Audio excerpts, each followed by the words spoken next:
Yo, what up, everyone? Hope you're having an absolutely fantastic day. So today I want to, kind of shake things up a little bit and present you with a challenge. My goal here is to help one person today on their journey towards being a successful wholesaler.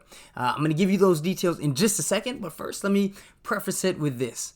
In my last few videos, I've been talking a lot about habits and discipline, facing your fears, belief systems, the power of your subconscious mind, and a lot of the internal factors with regards to being successful as a wholesaler and achieving your goals in general. And while I think that these, internal belief patterns, as well as your personal routines and habits, are crucial to your success, it'd be kind of ignorant to not acknowledge that external motivators can still be effective as well. So, like I said, today I'm going to switch it up a little bit. It's just that some people are so damn close to achieving their version of success, and they just need the slightest push in the right direction, or maybe a little bit more education or guidance, maybe just some encouragement to really get them out of their comfort zones. So this book, it's called The Secret Code of Success. Amazing book. It's by a guy named Noah St. John. I actually had the chance to meet and chat with him the last time I was in Vegas. Really cool guy. And in this book, he explains one reason why, a lot of times traditional self-help does not work. Oftentimes we hear about all the things we should be doing, being self-motivated, being self-disciplined, and believing in ourselves. And the issue here is that, a lot of times we can't see our own value the same way, we can't see our own eyes. Mirrors don't count. But we are our harshest critic. Only we know all of our weaknesses and insecurities and fears and doubts. And in our brain, which is supposed to, subconsciously keep us safe, right? That can trigger the fight or flight mechanism, which often translates into self-sabotage. And so upon studying and interviewing highly successful people, he found that almost all of them had some form of outside encouragement or support. These are people who believed in first, and he refers to those people as loving mirrors. So one example that he gives is the story of a pro football player whose nickname was Butterfingers, because, in his first pro season, he just kept dropping the ball. And, the player was young at the time, he was far from home, and so kind of long story short, he told his coach that he was going to quit. And his coach, Bill Walsh, he told him that he believed in him, that his teammates believed in him, that the coaching staff believed in him, and that he would not let him quit. So, if you don't know what I'm talking about, this is the story of Jerry Rice, and he ended up being one of the best wide receivers in the history of the NFL. He set all these records, career receptions, yards receiving, and touchdowns receiving. And in 2010, he was selected by NFL Films as the greatest player in NFL history. So, if you've seen any of my previous videos, I am guilty of, preaching the word of self-discipline and self-belief.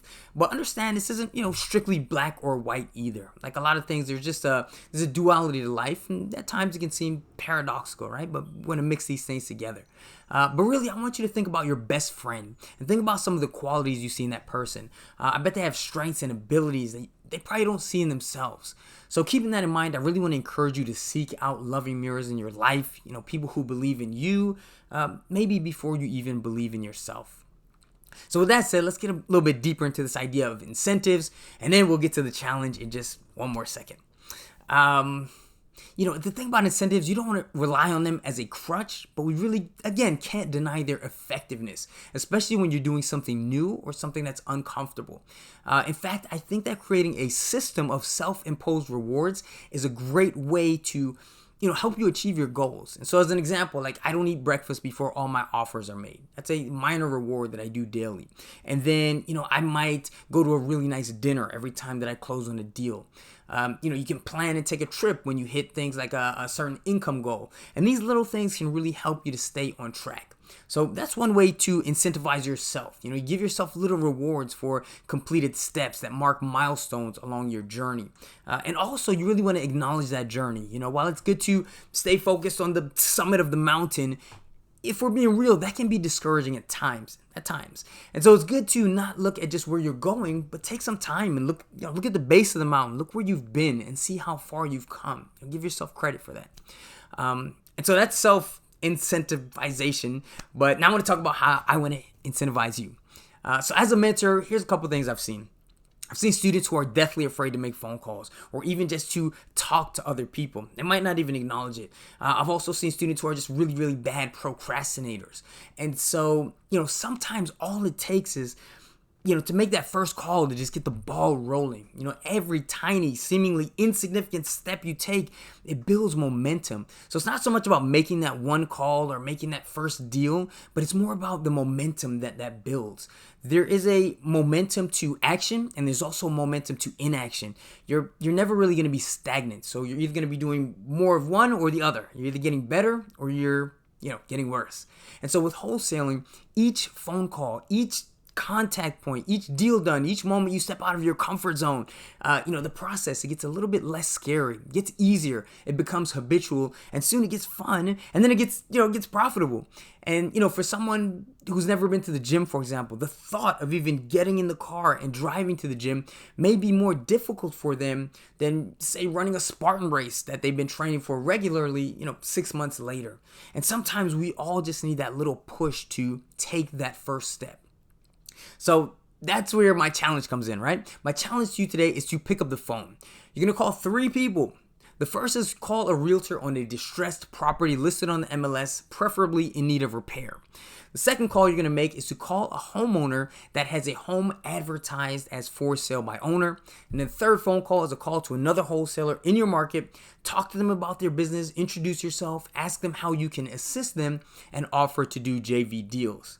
Now I want you to record these phone calls and upload them to YouTube or Google Drive or Dropbox, whatever, and send me the link. Email it to me at mike@wholesalingwithmike.com. I'll put that email down in the description. I really don't care about the results of the call. They're just largely irrelevant. If the call is bad, that can even be better for you in the long term because it kind of desensitizes you to the inevitable rejection that you're going to face as a wholesaler. Now, for calls to qualify, I have 2 contingencies. The first one is that each call needs to be at least 5 minutes long. And the second one is that when you're speaking directly to the homeowner, you must find out why they're selling, what their motivation is, and you must ask what is the lowest price they will accept for the property. Now, I know that can be an uncomfortable question to ask, but you need to just ask it just like that. And here's a little hint. The key to that question is to ask it expectantly. Most people were trained from the time that we're kids to just do what's expected of us. And a lot of us, most people just respond accordingly. So for the first person to send this to me, I'm going to give you a free 1-hour phone consultation call to answer all of your wholesaling questions. I promise to give you as much value as I can on this call, but also understand just by taking action and completing this challenge, you will really just be doing yourself a tremendous service. Also, if you don't know exactly what to say, I highly, highly recommend that you use my wholesaling scripts. If you don't already have them, you can grab them at www.wholesalingScripts.com. And so to the person, first, let me just encourage everyone to do this. Don't procrastinate. Do it today. Do it now. I can't tell you the number of messages I get that say, Mike, I do whatever it takes, to be successful. And then when given a task like this, the truth is a large majority of people just simply don't do it. So I want you to think about your why and think about your future. And, remember, another key to this, to achieving your goals and the key to this business is really speed of implementation. So if I were you and watching this video, I would get on this right now. So to the winner of this challenge, I want to thank you in advance for taking action. I'll post to my Instagram page when we have a winner. And, of course, I'll reach out to you directly as well. So again, thank you for participating to everyone. And again, to that winner, I will be speaking to you soon. Congratulations already. You sound like someone, I know that I want to talk to you, and you're doing yourself, like I said, a great service. So I'm really, really looking forward to talking with you. And I guess we'll be speaking together soon. All right. Talk to you then. Peace.